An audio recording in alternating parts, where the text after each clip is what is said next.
तो अकबर ने एक बार बीरबल से पूछा कि बीरबल बताओ मेरा ताकत कितना है। तो बीरबल ने बोला बहुत ताकत है आपकी। कैसे, पर पता कैसे करेगा मतलब मेरा कितना ताकत है, सीमा क्या है मेरा ताकत का, मैं क्या क्या कर सकता हूँ। एक ब्रिज था जहाँ से लोग, पुल था जहाँ से लोग उधर जाते। तो बोले एक काम करो, जो भी उधर से पार करेगा उसको 5 रुपया देना होगा। अभी तक तो फ्री में जा रहे थे सब लोग, तो वहाँ कोई खड़ा किया, 5 रुपया देता रहा, लोग 5 रुपये देने लग गए और जाने लग गए। बोला अरे वाह, ये तो 5 रुपये देने लग गया, मेरे पास तो इतना ताकत है। तो अरे नहीं, मैं आपको दिखाता हूँ। और बोला 5 नहीं 50 करो। तो अगला दिन अकबर ने लिख दिया 50। तो लोग 50 लेके चलने लगे। फिर उसको किया 100, फिर भी कोई प्रॉब्लम, 100 लेके जा रहे लोग कम हो गए जाने वाले, काफी लोग नहीं जा पा रहे, पर जो जा रहे वो जा रहे। उसके बाद बोला है कि बीरबल ने बोला एक और काम करते हैं, अभी 100 रुपया और हम वहां पे किसी एक को लगाएंगे जो एक चाटा मारेंगे 100। तो चाटा मारने लग गए। अगला दिन जो है बोला नहीं, अब एक नहीं सबको 10-10 चाटा मारेंगे। तो 10-10 चाटा मारने लग गए। अगला दिन जो है पूरा भीड़ हो गया अकबर के, मतलब सामने दरबार के, बहुत बड़ा प्रोटेस्ट चल रहा है, लोग आ रहे हैं। तो अकबर को लगा ये मेरा सीमा है, मतलब इससे ज्यादा मैं नहीं कर सकता। तो अकबर ने पूछा कि क्या हो गया, क्या परेशानी है। तो लोग बोल रहे हैं कि हम इतने सारे लोग हैं और एक ही आपने अपने मारने को रखा है, तो बहुत लंबी लाइन लग रही है, आप कम से कम मारने के लिए 10 लोगों को लगा दो। तो मार खाने में प्रॉब्लम नहीं है। मोदी जी कुछ भी करेंगे ना, हम लोगों को पसंद। बच्चे रात भर भूखा भी सोएंगे ना, तो मोदी जी के लिए जय जय करते रहेंगे, उस दम तक भी करते रहेंगे। अच्छा लगता है, मोदी है तो खर्चा अच्छा लगता है। मोदी जी हैं तो खर्चा अच्छा लगता है, क्योंकि अगर मोदी सरकार शेर को पालना होगा तो फिर खर्चा तो होगा ही। और अगर मंदी आ गई और अगर खराब हो गया सिचुएशन तो सर झेलने के लिए तैयार है। तो कब तक झेलेंगे? हमारी मोदी जी तब तक प्रधानमंत्री रहेंगे, पार्टी हमारी ये रहेगी, तब तक झेलते रहेंगे उनके लिए। एक तरह से आपने देश के लिए कुर्बानी दे दी है। हाँ, दे दिया, देश के लिए कुर्बानी दे रहे हैं, देंगे। मोदी मेरी गाड़ माले में वोट मोदी दूंगा। ये क्या बोले, मैं समझा नहीं। मोदी मेरी गाड़ माले में वोट मोदी दूंगा। आसोल परिवर्तन, ये मेरा वादा है, देते रहूंगा, देता रहूंगा, कोई बुराई। मोदी जी जो ख्वाहिश मांग रहा है, इनका ख्वाहिश को पूरी कर दो आप। बहुत सही कहा आपने। Shut up ya Kunal, shut up ya Kunal,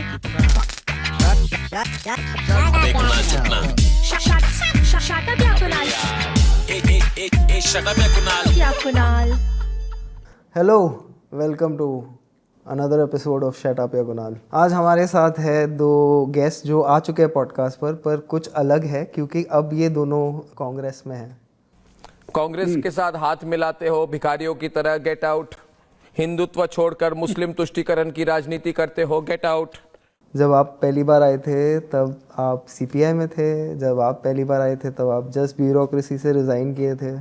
And I just want to remind our viewers today that Kannan Gopinathan also made headlines when floods hit his home state of Kerala, and incognito he actually went and took part in the relief efforts there for multiple days without being recognized, and then it was discovered that this young man who was even helping lift loads there was in fact an IAS officer. और अब आप दोनों कांग्रेस में हैं, तो एक ही सवाल है कि कांग्रेस और भाजपा में क्या फ़र्क है?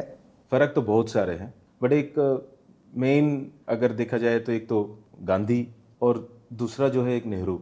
अगर एक आपको ये वीडियो याद होगा जहाँ पे नेहरू कोई एक गांव जा रहे, तो वो वहाँ पे उनसे पूछते हैं कि भारत माता की जय जो आपने कहा, इसमें भारत माता है कौन? अच्छा तुम बताओ कौन है भारत माता? आप लोगों को कम से कम इतना तो जानना ही चाहिए, किसकी जय? पंडित जी, भारत माता मतलब ये धरती हमारी माता है। भारत माता तो ये सब है ही, नदियां, पहाड़, खेत, पेड़, घने जंगल, समंदर, आसमान। पर मेरे या तुम्हारे बिना ये सब बेमतलब है। सबसे अहम है भारत की सरजमीन पर फैली आवाम, यानी कि देखा जाए तो आप सभी अपने आप में भारत माता हैं। भारत माता की जय! भारत माता की जय! भारत माता की जय! जब आप भारत माता की जय कहते हैं तो आप कोई बाहर की चीज के लिए नहीं कह रहे, आप अपने आप के लिए जय कह रहे हो, खुद के लिए जय कह रहे हो। ये जो कंसेप्ट है ना, वो मेरे लिए प्राइमरी डिफरेंस मार्कर है।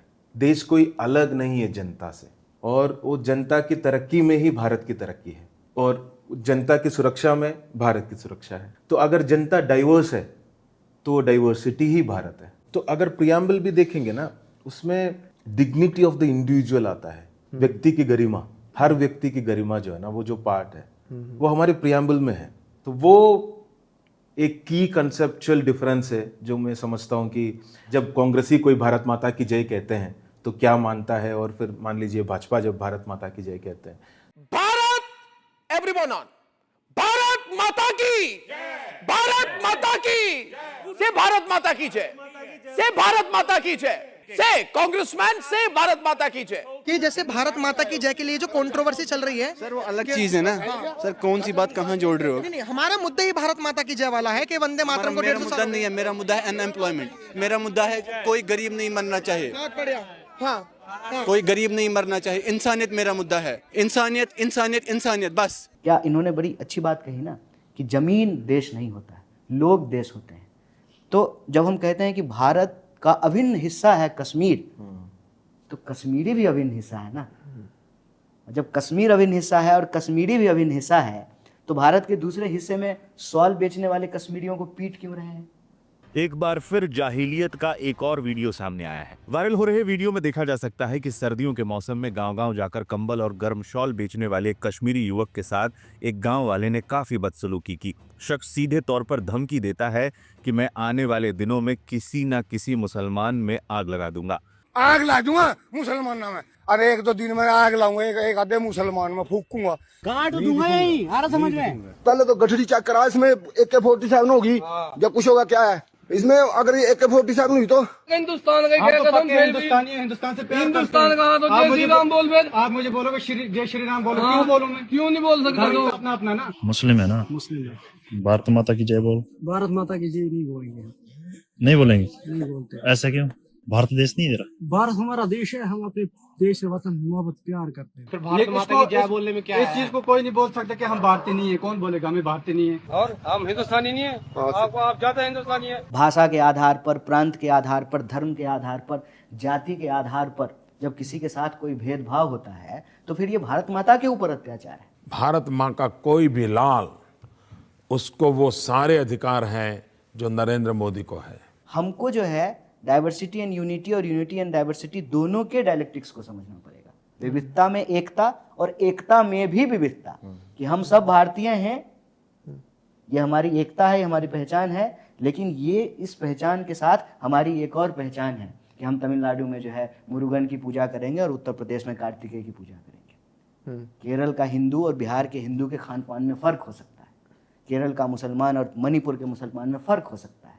यही भारत की खासियत है। और इस विविधता को समेट करके कोई पॉलिटिकल पार्टी अगर चल सकती है तो वो कांग्रेस चल सकती है, क्योंकि कांग्रेस सिर्फ एक राजनीतिक दल नहीं है, आधुनिक भारत का इतिहास है। एक सामाजिक, राजनीतिक, आर्थिक और वैज्ञानिक जर्नी को जो है कांग्रेस रिप्रेजेंट करती है। कांग्रेस पार्टी का निर्माण इस देश की आज़ादी के लिए, स्वराज के लिए हुआ। कांग्रेस जो है वो इस देश में जो कॉन्स्टिट्यूशन जिसकी हम बात कर रहे हैं उसको लाने में उसकी भूमिका है। लेकिन मोदी जी जिस आइडियोलॉजी से आते हैं, ना इस देश के आज़ादी में उन्होंने हिस्सा लिया है, ना उस कॉन्स्टिट्यूशन को बनाने में उनका कोई कंट्रीब्यूशन है। और आज अगर वो पावर में लगातार बने रहते हैं तो कल को हो सकता है कि इस देश में इलेक्शन बंद कर दिया जाए और उस कॉन्स्टिट्यूशन की जगह पे मनुस्मृति को कॉन्स्टिट्यूशन बना दिया जाए। ये फ़र्क है। आपने जहाँ से बात शुरू की कि जब हम आए थे पहली बार बात करने के लिए, मुझे याद है कि उमर थे, मैं था, आप थे। बहुत स्ट्रॉन्ग तरीके से हमारा यह मानना था कि बीजेपी देश में आई है कांग्रेस की गलतियों की वजह से। ये बहुत स्ट्रांगली मानते थे और बहुत लंबे समय तक जो है इसको मानते रहे। लेकिन बीजेपी आ गई। क्या हम अपने इतिहास में ही पड़े रहें, पास्ट में ही पड़े रहें? और पास्ट की एक बड़ी मज़ेदार बात होती है, ना आप पास्ट में रह सकते हैं, ना पास्ट को आप छोड़ सकते हैं। तो पास्ट में जब रह नहीं सकते हैं तो पास्ट रहेगा, लेकिन आपको आगे बढ़ना पड़ेगा। आज कौन सी पार्टी है जो विचार के तौर पर भी, दल के तौर पर भी, और कौन से पार्टी के नेता जो बीजेपी को हरा सकती है? और आप अगर विचार के तौर पर देखते हैं तो आपको अगर गोडसे से प्रॉब्लम है तो आपको गांधी की पार्टी में होना चाहिए। तो ये मेरे लिए एक व्यक्तिगत अनुभव है कि हम अभी कांग्रेस के बड़े स्टॉन्च जो है, मतलब आप एंटी कह लीजिए या आप उसको क्रिटिसाइज करने वाला व्यक्ति कह लीजिए, आपके साथ ही आपके ही चैनल पे हमने बहुत सारी कांग्रेस की नीतियों का विरोध किया था और आज भी करता हूँ। मैं कहता हूँ कि जो इमरजेंसी लगाया जाना एक अच्छा निर्णय नहीं था। तो हमारे लिए विचार, दल और नेता के साथ साथ ये एक इंडिविजुअल जर्नी है और उसका एक्सेप्टेंस है, और उस एक्सेप्टेंस को जिसमें हो सकता है कि कुछ पॉजिटिव भी हो, नेगेटिव भी हो, जिसको बहुत सारे लोग कहते हैं कि बैगेजेस, हम उस बैगेजेस का बैज जो है वो अपने कंधे पे ले करके चलना चाहते हैं। सपना क्या है? जहां पे हर नागरिक अपना अधिकार, उनको अधिकार मिले, अपना सपना देख पाए, वो सपना पूरा करने का कोशिश कर पाए, उसमें सरकार उनका मदद करे, और अगर नहीं करे तो उसी सरकार से सवाल पूछने का उनका हक हो। ये लोकतंत्र है। छोटे से छोटा बच्चा भी शासक को सवाल पूछ सकता है। देखिए, जिनको लगता है कि सरकार सही काम कर रहे हैं वो उसकी पूर्ण सम्मति दे, वो देश प्रेमी हो सकता है। जिनको लगता है कि जो सरकार कर रहे हैं वो देश हित में नहीं है और गलत रास्ते पे लेके जा रहे, तो उसको सवाल पूछने वाले, क्योंकि वो बहुत सारे कॉस्ट पे, अपने पर्सनल कॉस्ट पे वो सवाल उठाते हैं, वो भी देश प्रेमी है। मैं एक ही तबके के लोगों को देशद्रोही मानता हूं, जिनको पता है ये बात कि देश सही दिशा में नहीं जा रहे, पर अपनी फायदा के लिए या लालच या ग्रीड या सर्वाइवल के लिए ये निर्णय ले चुका है कि हाँ, हम चुप रहेंगे क्योंकि चुप रहना ही इस वक्त बेहतर है। अगर भाजपा का जो कंसेप्ट है, इसमें ताकतवर देश मतलब ताकतवर सरकार, सरकार के पास सारी ताकत होना चाहिए, सरकार के पास सारी रिसोर्सेस होनी चाहिए, सरकार को जो मन करे वो करने का ही वो होना चाहिए। जो जनता है वो कमजोर है, क्योंकि क्या देश जनता से तो अलग कोई एंटिटी बना दिया। तो जब जनता से अलग एंटिटी बनाते हैं तो एंटिटी को प्रोजेक्ट कहाँ करते हैं? सरकार में, जो गवर्नेंस, जो स्टेट है उसमें प्रोजेक्ट कर लेते हैं। ठीक है, तो ये सारी जो आप गवर्नेंस फिलोसफी जो है आप यहीं से आप निकाल कर ला सकते हो। अगर सरकार, देश जो है अमीर है, मतलब देश रिच हो रहा है, इसका मतलब सरकार रिच हो रहा है या जनता अमीर हो रहा है, ये फर्क आपको इसमें समझ में आ जाएगा। फ्रीडम सरकार को होना चाहिए, जनता को होना चाहिए। प्राइवेसी सरकार को होना चाहिए, जनता को होना चाहिए। अभी क्या है सिस्टम? पूरा उल्टा है ना। क्या आया? राइट टू इंफॉर्मेशन था, जिसने बोला है कि सरकार को जो है पारदर्शी होना चाहिए जनता की तरफ, है ना। सारी बात जो है जनता के पास होना चाहिए, सारी खबर। अभी उल्टा है, जनता की सारी इंफॉर्मेशन सरकार के पास होनी चाहिए, सरकार की इंफॉर्मेशन हम नहीं देंगे। क्या आपको याद है हमारे देश में आखिरी बार पॉपुलेशन सेंसस कब हुआ था, या फिर last household consumption survey कब हुआ था? नहीं? Okay, then let me ask you this, how many people in India are currently living below the poverty line? Or how many Indians actually lost their lives during the COVID-19 pandemic? From hate crimes, mob lynchings, deaths by suicide to economic indicators, GDP or jobs, the fact is that either the government hasn't collected data for so long that it is absent, or there is indeed no data, or sometimes it is calculated in a way which doesn't really align with global standards. Other times the government rejects global findings and often it also gatekeeps data. In fact, CIC ने कितनी RTI applications को no data कहकर refuse करा, इस पर भी कोई data नहीं है। देश जब जनता नहीं है तो हम तो प्रजा ही है, फिर राजा के लिए काम करते हैं ना। राजा की खुशी में हमारी खुशी है, राजा के घर पे बेटा हुआ है तो हम जश्न मनाएंगे, मतलब एवरीथिंग इज उनका, हमारा तो कुछ है नहीं ना। हमें तो जो है उसमें से उनको देना है। अगर फसल काटा तो पहले जो है राजा को देना है, उसके बाद से हमारा अपना खाना। हम थोड़ा ना बोल सकते कि हमारा खाने के लिए नहीं है इसलिए हम राजा को नहीं देंगे।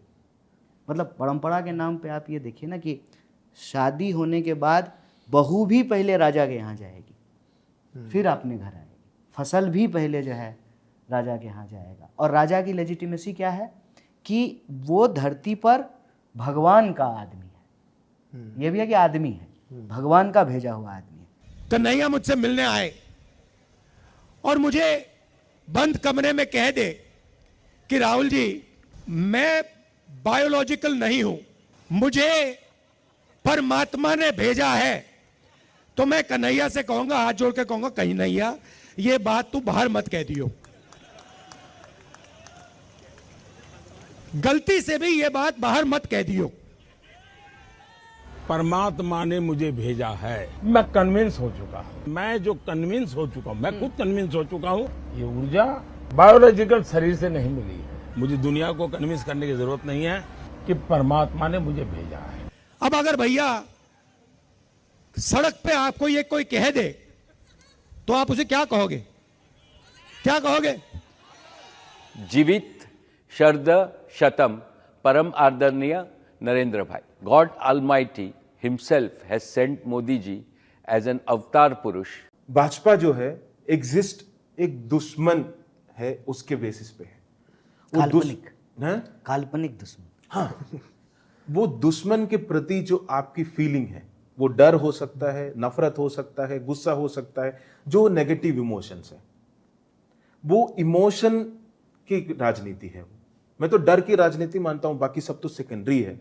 वो दुश्मन क्रिएट करना और वो दुश्मन को कंटिन्यूअसली आपके पीछे वो दुश्मन आ रहा है कंटिन्यूअसली, तो आपको कंसिस्टेंटली एक एंग्शियस, नर्वस, एक डरा हुआ माहौल में रखना, जिससे कि कोई आ रहा है आप पे हमला करने के लिए. बाकी सब सेकेंडरी है. आपके अपना सपना आगे बढ़ना, ये सब सेकेंडरी.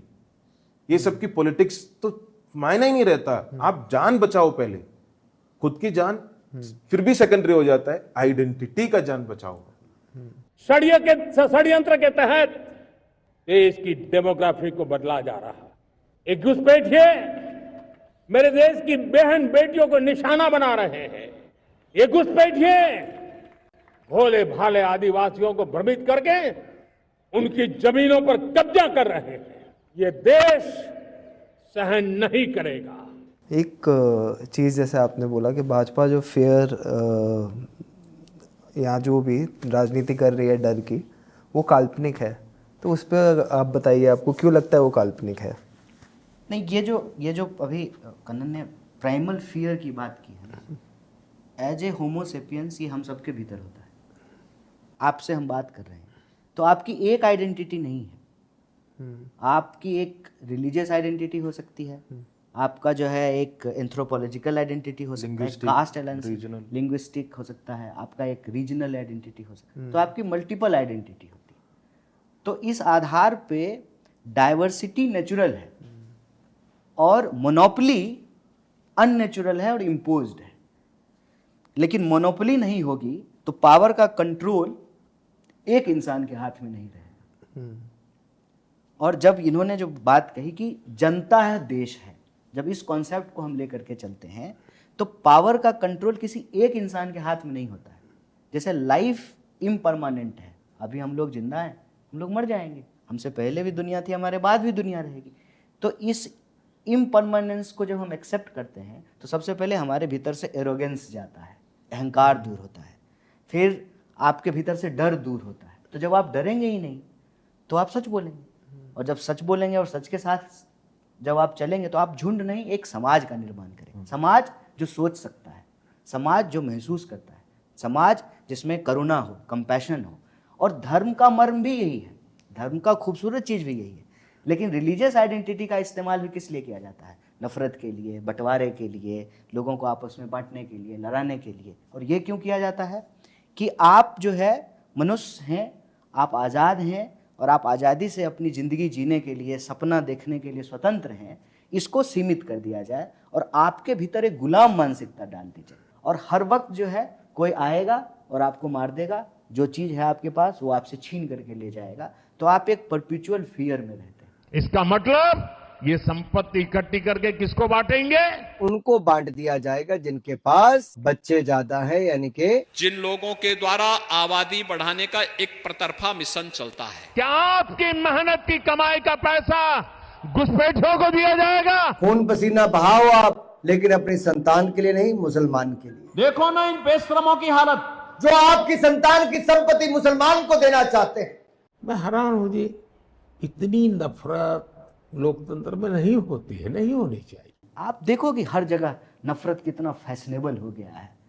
तो ये जो मानसिकता हमारे ऊपर इम्पोज की जा रही है, उसकी वजह से जो इन्होंने कहा ना कि जो निगेटिव फीलिंग है, जो निगेटिव भावना है, ये निगेटिविटी की पॉलिटिक्स है. और उस पॉलिटिक्स में दुश्मन खड़ा करना जरूरी है. तो दुश्मन खड़ा किया जाता है अपने से अलग. तो हिंदुत्व के नाम पर हिंदू धर्म के सिंबल का इस्तेमाल करके एक दुश्मन खड़ा किया गया है जो हमसे अलग है, और वो जो दुश्मन है उस दुश्मन का के साथ कौन सी पॉलिटिकल पार्टी है? तो कांग्रेस है। हिंदुत्व छोड़कर मुस्लिम तुष्टीकरण की राजनीति करते हो, get out. Anti Hindu party, get out. Muslim party होने की कोशिश, गेट आउट, निकल जाओ बाहर।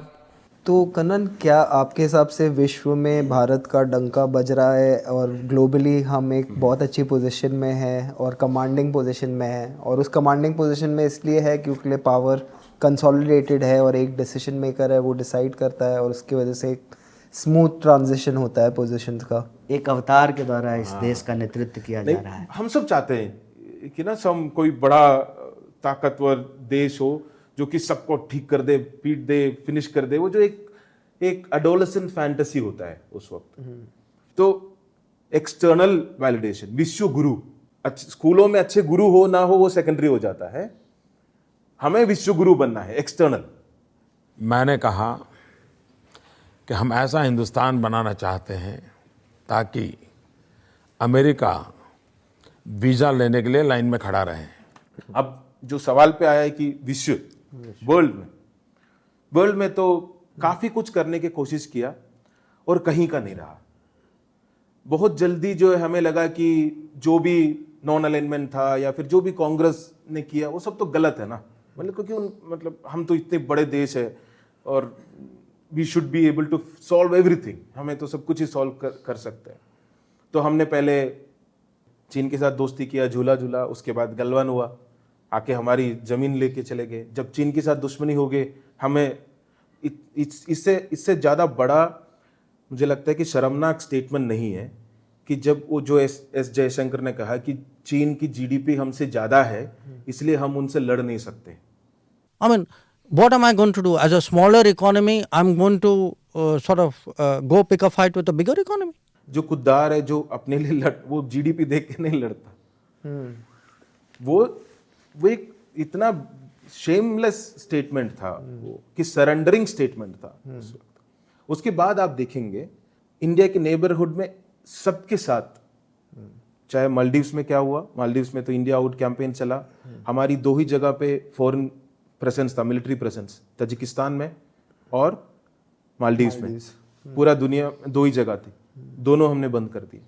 जो हमने आज़ादी दिलाई वो बांग्लादेश आज हमारी दुश्मन की तरह हमने उनको वो कर रखा है वहाँ पे, और उसकी इम्प्लीकेशन नॉर्थ ईस्ट में भी होगा बहुत ज़्यादा। नेपाल, अभी पाकिस्तान जो पहलगाम के बाद क्या हुआ, it was such A horrific attack and not a single country stood with us.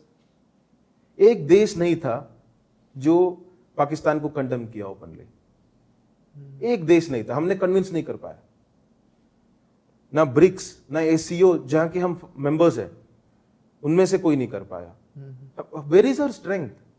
Today, sir, when I land from Heathrow and I land in Bengaluru or I land in Mumbai, I feel I've come from a developing to a developed world today.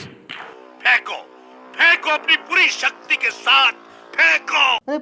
आप ला करके गुजरात में rally करा रहे थे, my friend Donald Trump, Vivekananda मुंडन वो कर रहा था, और अभी इतनी चीजें हो रही है कि अगर आपका फ्रेंड है डोनाल्ड ट्रंप, वो टैरिफ क्यों देश के ऊपर लगा रहा है? So we made a deal with India, and it's a fair deal now, and we are not paying tariffs to them, and they are paying tariffs. We did a little flip.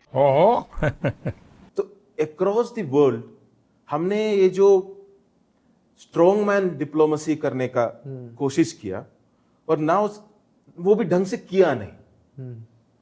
Indira Gandhi थे, जब उनको करना था वो करते थे। एक होता था कि इंडिया डिसाइड करेगा तो वो करेगा जो करना है, चाहे तब यूएस आए, चाहे यूएसएसआर आए, चाहे कोई भी आए। अगर डिसाइड किया कि बांग्लादेश अलग होना है, अभी हो गया है इसका प्रॉब्लम, खत्म करना है इस प्रॉब्लम को, तो खत्म किया उसको। अगर हमें लग रहा था कि 70s में न्यूक्लियर वो हमें टेस्ट करना है तो हमने कर लिया। ये नहीं सोचा कि इसकी प्रेशर है, उसकी प्रेशर है, ये नहीं करेंगे, वो नहीं करेंगे। तो we used to believe in doing, बोलने से ज्यादा करने में हम विश्वास रखते थे। अभी isolated in the neighbourhood, divided at home. If you make Indians strong, India will be strong, and in the world India will have its place. इस देश में हर व्यक्ति को अपनी जगह दे दो तो दुनिया में भारत की जगह अपने आप बन जाएगी। जितनी सारे इंडेक्स देख लो, मैं वो सब इंडेक्स में जाना नहीं चाहता कि आप करप्शन से लेकर, ट्रांसपेरेंसी से लेकर, पासपोर्ट इंडेक्स से लेकर, हंगर इंडेक्स से लेकर, मीडिया फ्रीडम से लेकर, whatever index you take, हर एक इंडेक्स में हम पीछे गए। डेमोक्रेसी इंडेक्स से लेकर हर एक इंडेक्स में। और अभी हम बोल रहे कि हम अपनी इंडेक्स शुरू करेंगे, रेस्पॉन्सिबिलिटी नेशन इंडेक्स। ये हमारी रेस्पॉन्स है। अब समय आ गया है कि भारत को अपनी उपलब्धियों के लिए किसी भी पश्चिमी देश और उनकी संस्थाओं से सर्टिफिकेट लेने की आवश्यकता नहीं। हमने खुद इतनी शक्ति हासिल कर ली है कि अब हम दुनिया के बाकी देशों को अपना सर्टिफिकेट बांट सकते हैं। हो क्या रहा है? हो क्या रहा है? तो ये हो क्या रहा है मुझे भी नहीं पता। उसको आप ऐसे समझ लीजिए कि जो सवाल आपने पहले कहा था ना कि विश्व में डंका बज रहा है, अगर आप मानते हैं कि प्रधानमंत्री देश हैं तो डंका बज रहा है। भाई विश्व के बड़े बड़े लोगों के साथ, Elon Musk, Trump, George Bush के साथ जो है हमारे प्रधानमंत्री का नाम भी एप्स्टीन फाइल में आया, तो डंका बज रहा है। इस ईमेल में एप्स्टीन कतर के प्रधानमंत्री के एक सलाहकार को लिख रहा है कि प्रधानमंत्री मोदी ने सलाह मानी और इस्राइल चले गए। ट्रंप के फायदे के लिए नाचे गाए, काम बन गया, इट वर्कड। मोदी जी आपको शर्म नहीं आती?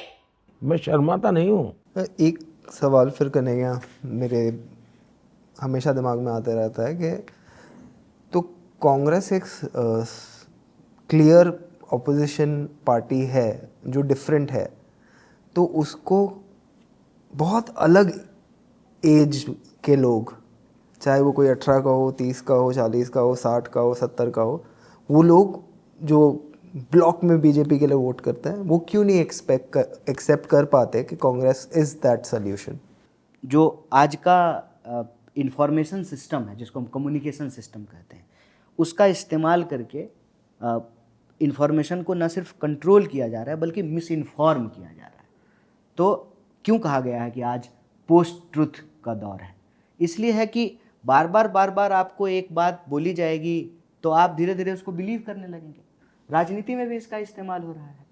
तो जो कांग्रेस का इतिहास है एक्चुअल, वो लोगों को मालूम नहीं है, लेकिन जो झूठ है वो बहुत आसानी से ऑडियो विजुअल के रूप में वो व्हाट्सएप के थ्रू फैल चुका है। जैसे मैं बेसिक 2-3 चीज़ आपके सामने बोलता हूँ कि कहते हैं कि गांधी की हत्या 48 में इसलिए कर दी गई कि पाकिस्तान का बंटवारा हो गया और गांधी जिम्मेवार। गांधी की हत्या की कोशिश उससे पहले 5 बार हो चुकी थी। He is met by black flags from right-wing Hindus.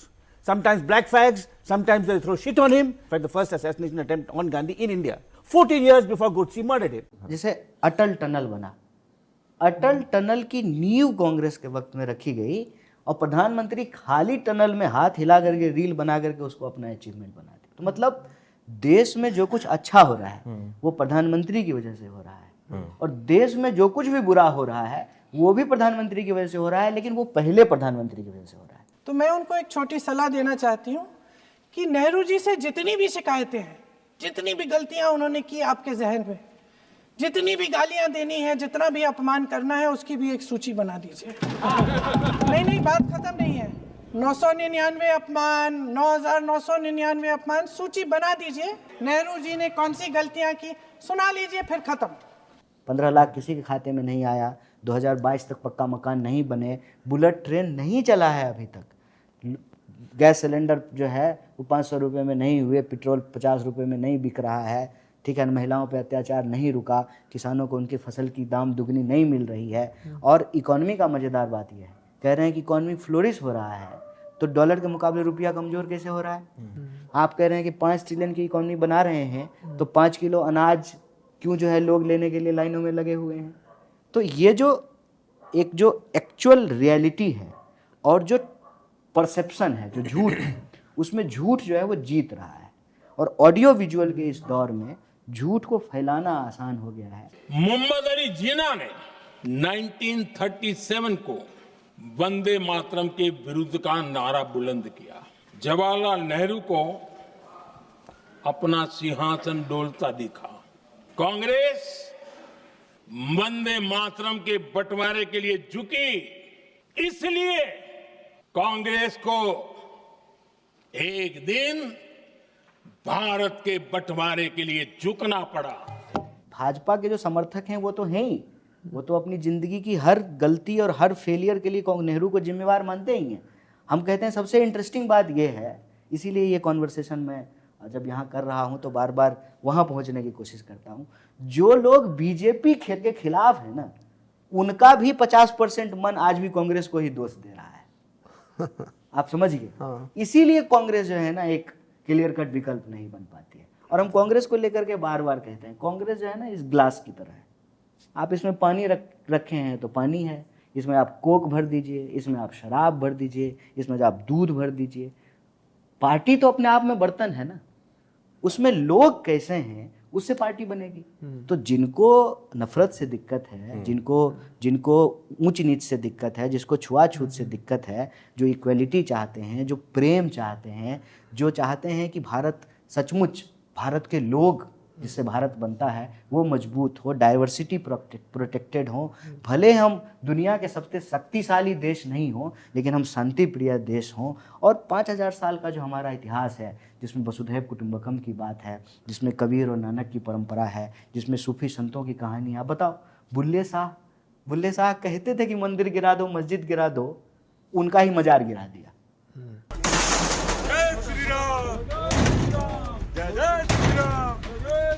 देवभूमि के सम्मान में, हिंदू रक्षा दल मैदान में, देवभूमि के सम्मान में।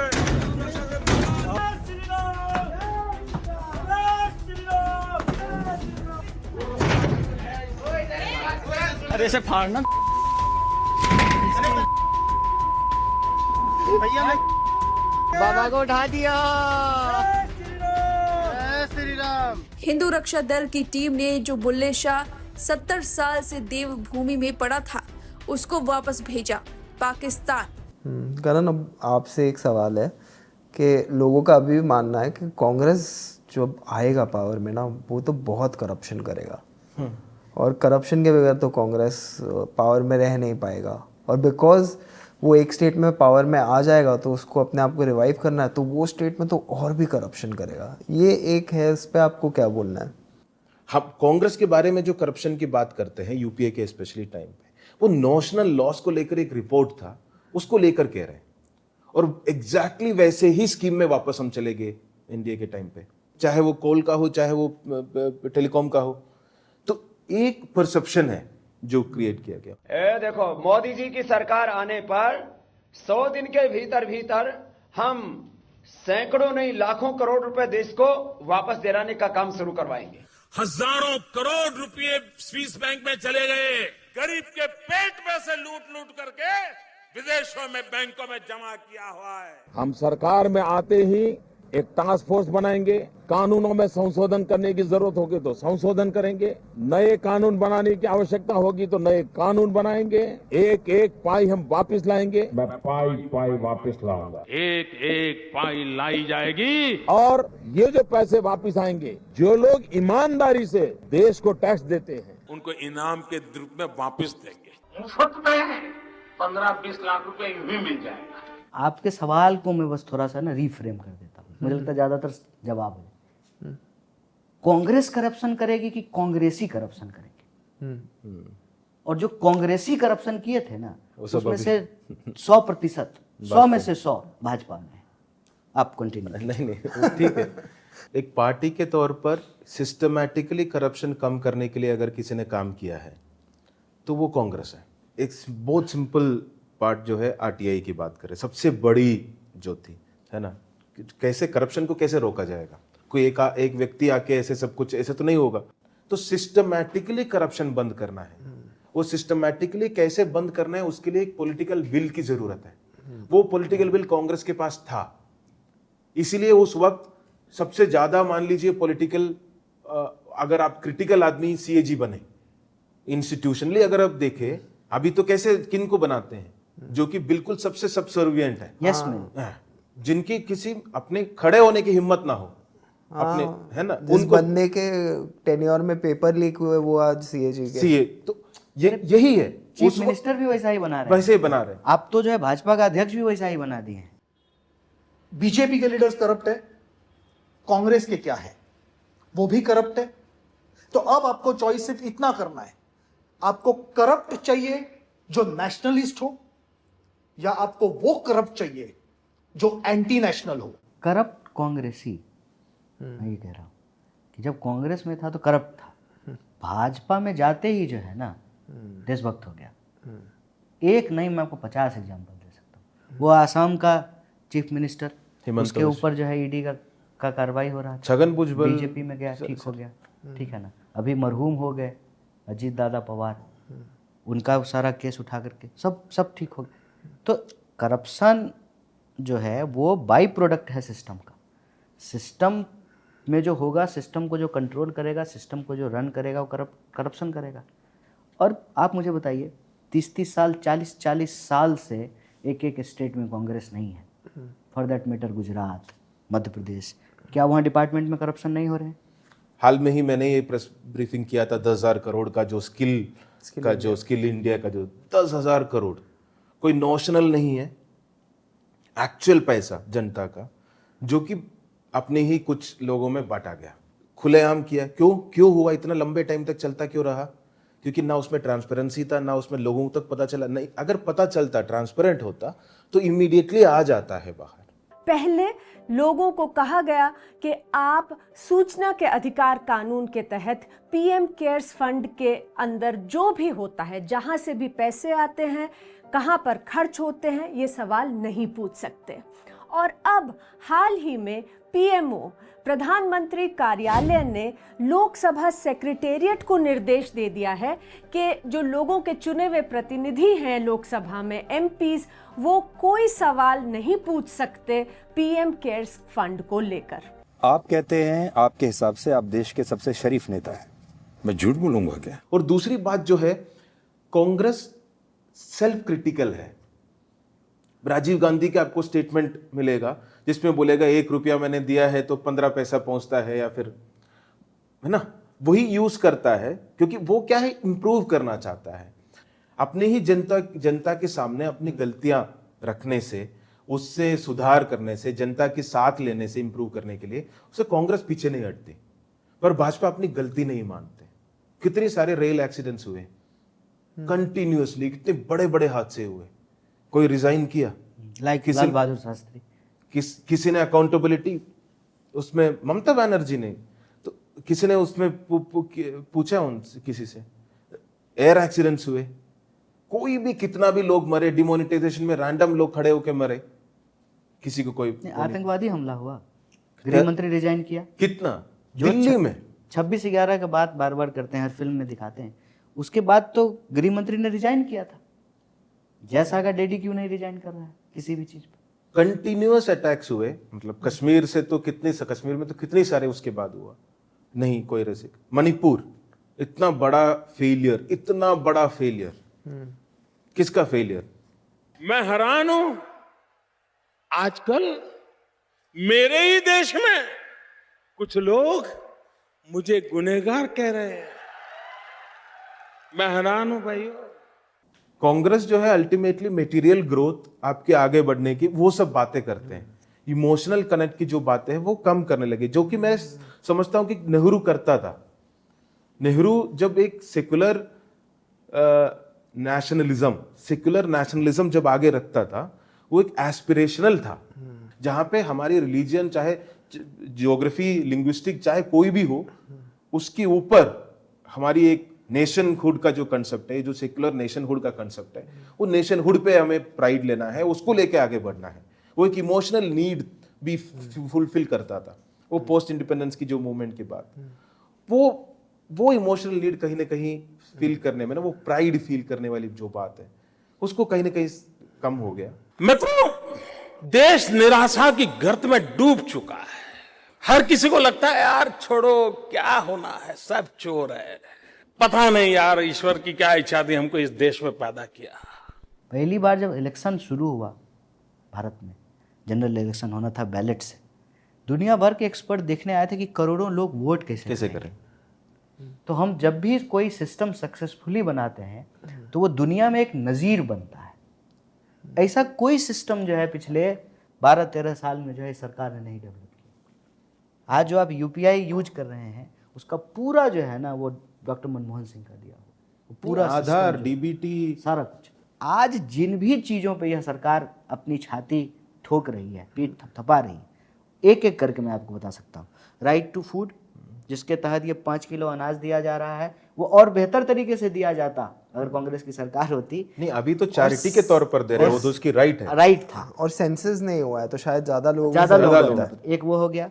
दूसरा, आपको जितना दिया जा रहा है उसका सिस्टम कब, राइट टू वर्क मनरेगा, जिसको फिर खत्म करने की कोशिश की जा रही है, या डायरेक्ट कैश ट्रांसफर का प्लान भी राजस्थान सरकार ने शुरू किया। नहीं, पर ये एक्सपेक्टेशन सही है। मैं मानता हूं कि जनता को कांग्रेस से, कि क्योंकि भाजपा करप्ट है इसलिए कांग्रेस भी करप्ट होगी, ये एक्सपेक्टेशन नहीं रखना है। कांग्रेस को करप्ट नहीं होना है। भाइयों बहनों, मेरा मंत्र है, न खाता हूं न खाने दूंगा। ये अपने सैलरी से ज्यादा का जब जूता चप्पल पहने तो डिटर करने वाली जो ये बात कह रहे हैं ना, कि इनको फिर इनके ऊपर सवाल होना चाहिए, प्रशंसा नहीं होनी चाहिए कि अरे रे इनको अपना दामाद बनाएंगे क्योंकि जो है ये घूस बहुत लेते हैं। ये समझ, मॉरलिटी डिटर करना जरूरी है। और तो समझदारी फिर है सहभागी। जब आप एक बड़े सेक्शन को सिस्टम में लाने ही नहीं देंगे, जो ये ख्वाब की बात कर रहे हैं, तो फिर सिस्टम तोड़ने में इंटरेस्टेड है। और तीसरा, सहयोग, कॉपरेशन। सरकारी सिस्टम भी होगा, लेकिन वही जो हम बार बार बोले, मानसिकता, अपना बाथरूम हमारा साफ रहे, पब्लिक टॉयलेट गंदा हो जाए, ऐसे नहीं चले। देश हमसे बनता है और हम सब देश के लिए जिम्मेवार हैं। हम कांग्रेस के टाइम पे भी ऐसा नहीं था कि कुछ वक्त पहले भी ये हॉर्स ट्रेडिंग होता था, एमएलए को खरीदा गया, ये है ना, पर उसका एक नेगेटिव कॉनोटेशन होते थे। हम क्या बोलते थे, ये तो गलत है। तो हमने क्या किया, कांग्रेस अचानक बोलते, तो कानून लाया कि एंटी डिफेक्शन का, अगर ये किया तो निकल के चले गए तो तुम्हारा एमएलए सीट चला जाएगा, एमपी सीट चला जाएगा, और तुम अगर इतने में, ये सारी चीज लाया। आज वही चीज करते हैं, खरीदने वाले बेचने वाले जिम्मेवारी। हम ये कितने हम सिर्फ एक तमाशा देख के हम यहाँ पे बोलते कितने करोड़ में बिके होंगे, ये करके हम कह रहे कि हम भारत की संस्कृति बचाएंगे। भारत की संस्कृति ये था, ये भारत के नहीं, भाजपा की संस्कृति है। हम बस यही कहना चाहते हैं कि भाजपा भारत नहीं है। Election news now, and in Goa, all Congress candidates for the upcoming polls took a pledge to not defect after winning seats. The candidates took the loyalty pledge at a temple, church and dargah. The candidates took the pledge that after winning elections, they would stay with the party for the next 5 years. Now, here we have it, 2/3 of the Congress MLAs in Goa set to join the BJP. ये सब कुछ ऊपर वाले की कृपा है। और हम इसको स्पेशली नैरेटिव में हम कह रहे हैं कि ये सही है ना, ये चाणक्य नीति है। चाणक्य को कितना गिरा दिया, मतलब कौन चाणक्य, और चाणक्य एमएलए खरीद रहे थे, चाणक्य को किक तो एमएलए खरीदने वाले को गुंडा बना दिया उसको, ठीक है, वो तो चले। पर जब कोविड हुआ, लोगों ने दवाई होर्डिंग करने लग गए, होर्ड करके करोड़ों में बेचने लग गए। हम उसको कैसे गाली दे सकते हैं फिर? वो भी तो चाणक्य ही हुआ ना। हर व्यक्ति जो सत्ता पाने के लिए, पैसा कमाने के लिए जो उसको करना है, उसके लिए जो भी तरीका इस्तेमाल करके जो करना है करके वो जीत सकता है। और कहीं किसी शास्त्र में साम दाम दंड भेद नहीं लिखा हुआ है। हाँ, ये जबरदस्ती का जो है अपना एक शास्त्र बना लिया गया है। नहीं, वो अगर उसको हम अपने बच्चों को ये कह रहे हैं कि हाँ मार के पीट के उससे ले लो, तुम्हें मान लो उसका बॉक्स चाहिए, अच्छा लग रहा है दूसरे क्लास वाले का बॉक्स जो हमें वही पढ़ाना पड़ेगा ना मुझे, क्योंकि हमारे नेता तो यही बता रहे, ना सिर्फ नेता वो कर रहे, ये कह रहे कि ये अच्छी बात है, ये हमें करने आना चाहिए। मतलब वो करते तो हमेशा से थे, तब हम बोलते थे कि गलत है। ये हॉर्स ट्रेडिंग नेगेटिव वर्ड था, आज हॉर्स ट्रेडिंग चाणक्य नीति है। 2022 में महाराष्ट्र ने देखा है, पूरी देश ने देखा है, एकनाथ शिंदे क्या कर सकता है। तो मैं डॉक्टर नहीं होने के बावजूद बड़ा ऑपरेशन कर दिया था। गजब ऑपरेशन करते हैं सर, डॉक्टर पता भी नहीं चलता, मतलब सीन ऑफ क्राइम पर कुछ दिखता भी नहीं है, आज तक नहीं पता चला सबको क्या किया आपने। मरीज को तकलीफ नहीं होती है। तो अगर ऐसी पॉलिटिकल सर्जरी के 3 मंत्र सिखाने हो तो वो 3 मंत्र क्या होंगे, कैसे करते हैं, कौन सा सर्जिकल इंस्ट्रूमेंट निकलता है, हो क्या रहा है, हो क्या रहा है? चरण वंदना, दिस इज चरण वंदना। लास्ट 2 सवाल आप पिक कर सकते कि कौन सा किसको आंसर करना है। एक तो परिवारवाद कि कांग्रेस का एक ही परिवार है, परिवार की वो सीट होती है, सीट का परिवार होता है और वो परिवारवाद ख़राब है और परिवारवाद देश पीछे ले जा रहा है। दूसरा सवाल, आज भारत की आर्मी किसी के ऑर्डर के लिए नहीं रुकी है। जब उन्हें गोली मारनी होती है तो गोली मारता है, जब गला काटना होता है तो गला काटता है। वो इंडिपेंडेंट ऑफ एनी पॉलिटिक्स है। तो आप कौन सा सवाल लेना? ये सबसे पहले वो सेकंड वाला जो पार्ट है ना, जनरल नरवणे का वो आया है आर्मी चीफ का। हाँ। चाइना जब आए अंदर तो वो बार बार पूछे, ये चाइनीज टैंक आए, हम वो पूछते रहे आर्मी चीफ कि व्हाट आर माय ऑर्डर्स, मेरा ऑर्डर्स क्या है, ठीक है। And there were no orders given, no orders given. Whatever जो भी हुआ वहाँ पे भी, वो भी that is individual bravery of few soldiers जो वहाँ पे हुआ। तो एक तो ना ही ये डिजायरेबल है कि army will act without orders, ना ही वो फीजिबल है, because army exist as under a political entity, है ना, एक पॉलिटिकल डायरेक्शन है, गवर्नमेंट की एक आर्म है वो।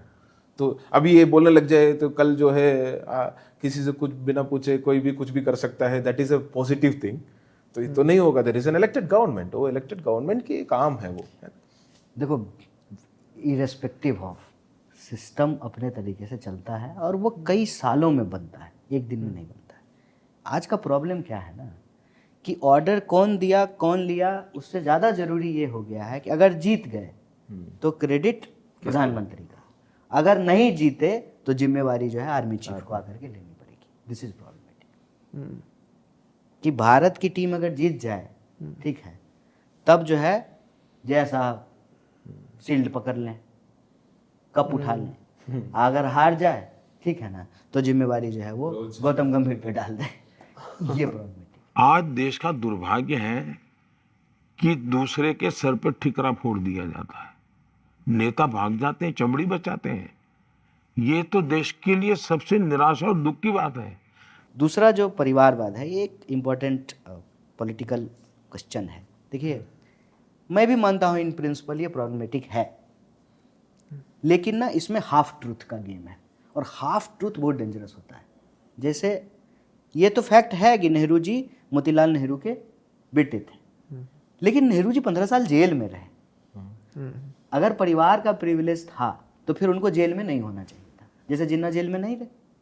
कांग्रेस के 50 साल के इतिहास में जितने गांधी नेहरू परिवार के प्रधानमंत्री हुए, उससे ज़्यादा गैर गांधी नेहरू परिवार के, मतलब उससे परिवार के बाहर के प्रधानमंत्री हुए। नेहरू जी, इंदिरा जी और राजीव जी, यही 3 लोग प्रधानमंत्री। इनका टोटल कार्यकाल एक तरफ रख दीजिए, बाकी कांग्रेस के ही जो गैर गांधी नेहरू प्रधानमंत्री हैं उनका कार्यकाल एक तरफ रख दीजिए, वो ज़्यादा है। दूसरा कि 3 प्रधानमंत्री हुए, 2 की शहादत हुई है। Out of 3, 2 of them died, sacrificed their life for country. You might not appreciate it, but my great-grandfather spent 15 years in jail building this thing.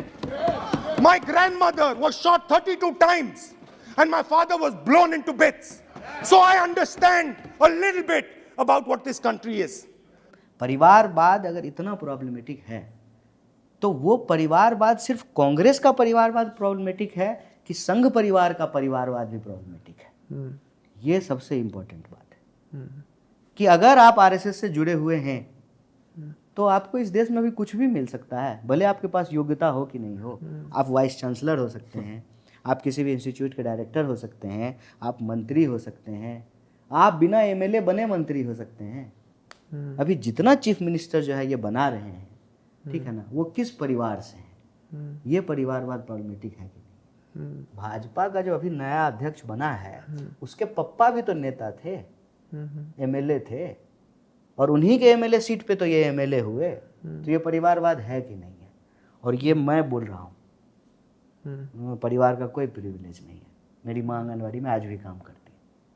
फिर भी मैं ये बात इसलिए बोल रहा हूँ कि जो बात आपके हक में ना हो फिर भी समाज के हक में हो, उसको बोलना जरूरी है। ये जो आप तमाम लोग यहां बैठे हुए हैं ना, हमने आपका नमक खाया है। आप जो टैक्स देते हैं उस टैक्स के पैसे से हमने दिन रात पढ़ाई करके पीएचडी की है। हमारा बाप अमित शाह थोड़ी था कि हम बीसीसीआई के सेक्रेटरी बन जाएंगे, हैं? परिवारवाद से ज़्यादा मैं एक प्रॉब्लमेटिक है कि पॉलिटिक्स में लोगों को आने का जो बैरियर्स जो है, रास्ता क्या है पॉलिटिक्स में आने का, वो मुझे लगता है कि अगेन हमारी एक पॉलिटिकल सिस्टम हमें इम्प्रूव करने की ज़रूरत है। परिवार से तो आएंगे ही, क्योंकि उनको एक कनेक्शन है ऑलरेडी पॉलिटिक्स में। अब कोई डॉक्टर है, उनके बच्चे डॉक्टर के प्रति तो रुचि रखेंगे। बात वो नहीं है कि वो आता है कि नहीं आता, बात ये कि जो एक डॉक्टर की नहीं है बच्चे, जो एक ऑटो रिक्शा ड्राइव कर रहे हैं, उसका जो बेटा है वो डॉक्टर बनना चाहता है, तो उसको डॉक्टर बनने का रास्ता है कि नहीं, हमारी एक पॉलिटिकल सिस्टम उसके लिए एक ऑप्शन देता है कि नहीं, वो इम्पोर्टेंट है।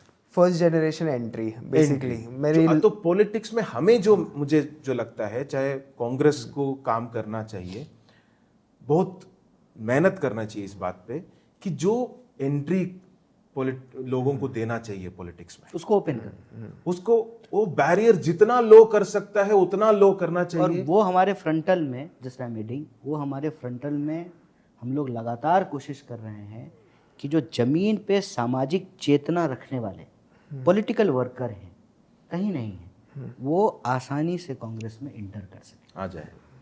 केरला के जैसे फिल्म सीन है, वो क्यों थोड़ा सा डिफरेंट हो जाता है, एक आर्ट फेस्टिवल का रूट है स्कूल और +2 में, जिसके थ्रू टैलेंट जो बच्चे हैं, जो बिल्कुल ही मतलब कोई कनेक्शन नहीं है, पर सिर्फ आर्ट्स आते हैं, म्यूजिक आते हैं, और उनकी इतनी बड़ी एक ऑडियंस मिलता है, टीवी शोज होती है उसमें आता है, तो they come to movies, they come to film, एक कंटिन्यूअस फ्रेश टैलेंट आता ही रहता है। तो ये हमें पॉलिटिकल सिस्टम में भी करने की जरूरत है, और उस पर काम भी हो रही है, और उसमें और बहुत काम होने की जरूरत है। Absolutely. Thank you so much Kanan, thank you so much Kanhaiya for joining me. एक बिफोर आई एंड एक कनन से रिक्वेस्ट है, और कनन करेगा कि नहीं पता। अरे छोड़ो, आप इतना सीरियस बात करके वो क्या करे। कनन तुम्हें बहुत कम भाषाएं आती है, तो जितनी भाषाएं आती है उसमें subscribe to my YouTube channel बोलने की कोशिश, साथ में ज्वाइन कांग्रेस। बहुत सही कहा आपने। तो भाषा कौन सी? नहीं अभी हो गया, मैं बाद में तुमको भेज देता हूँ। भाषा कौन सी आती पहले? नहीं आती, छोड़ो, हो गया। C++ काउंट करेंगे तो 9 आती है शायद। ए shut up ya Kunal, shut up ya Kunal, अबे Kunal चुपना, shut up ya Kunal, A shut up ya Kunal. You are a Congress leader. If Maoist terrorists would have killed you, would you have come back from the dead to defend their rights to kill you in the name of their freedom of expression? Do you understand my question?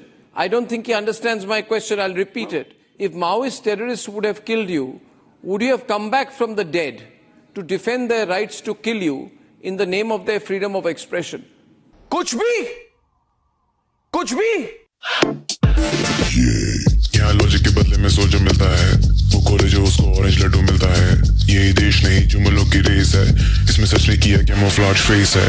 देखो मैंने अब सवाल करने छोड़ दिए हैं, मैंने तेज भागने को नए जूते लिए हैं, मेरे सारे सपने धीरे धीरे मर रहे हैं। सियाचिन में हमारे जवान लड़ रहे हैं। खेल खत्म, फिनिश्ड, खेल खत्म। Out, get out,